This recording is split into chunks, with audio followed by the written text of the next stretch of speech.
And is now national security expert, columnist at USA Today, Tom Nichols. His new book titled Our Own Worst Enemy, The Assault from Within on Modern Democracy is out today. Tom, good morning. In your book, you write about America's embrace of a liberalism, writing this, quote, "These assaults on democratic norms, as we will see, are coming from populations whose anger is rooted far more in notional injustices and imagined dangers than in actual harms.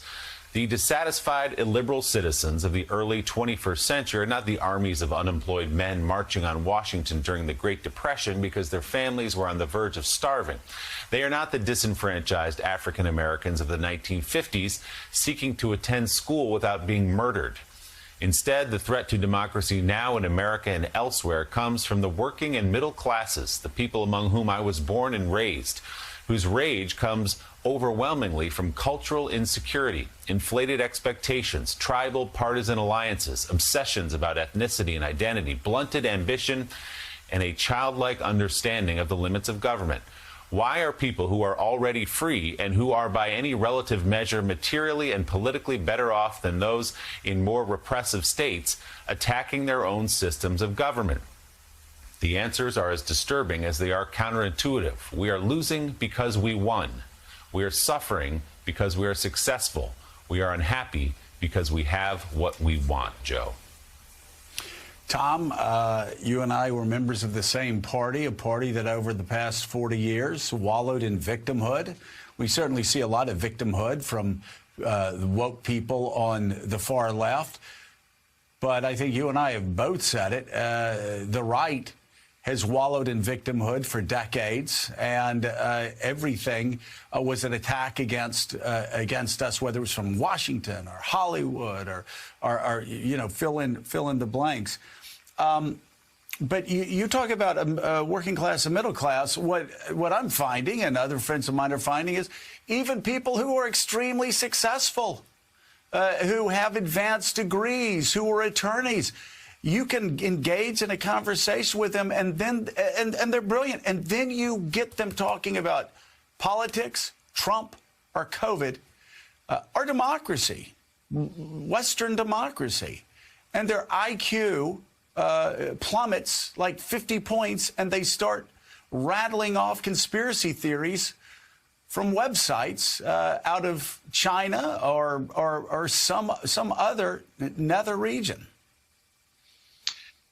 You know, Joe, I wish I could just blame it on the internet putting it all you know, on steroids, and the internet and social media and, you know, all the things that Willie and Mike were just talking about, for example. Those are all serious problems. But if you really look at where all this begins, it begins about 40 or 50 years ago, sometime in the early 70s.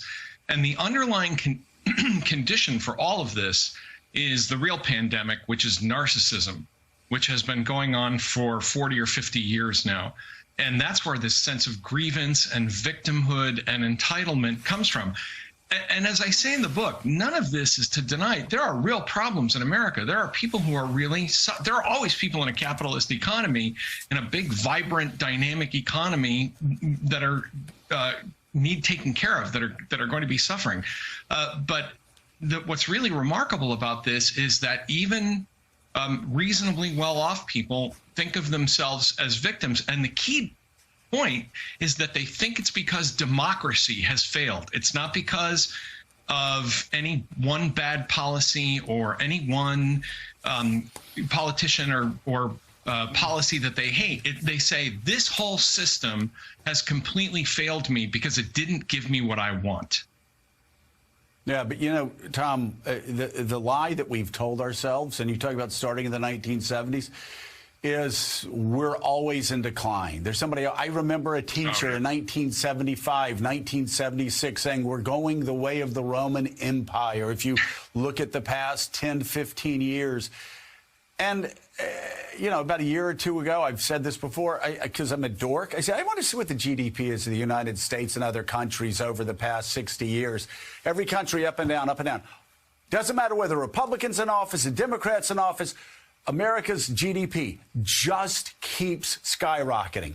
These people that talk about things being worse than ever before hold in their hands computer processing that would have had to fill like a city block. You would have had to have a city block of buildings 10 stories high with supercomputers jammed in there just through the processing that everybody carries in their hands. We did a vaccine in a year's time that people thought would take 5, 6, 7, 10 years if we ever got it. We don't like to say this, but in many ways, these are the best of times, and yet we're just looking down this rabbit hole and trying to find, doesn't matter again, who's in office, the worst conspiracy theories to talk about how the end is near for the United States of America. It just isn't. You know, Joe, this show has made my bad takes about music legendary and a national thing. But in the book, I actually have a whole section on decline rock.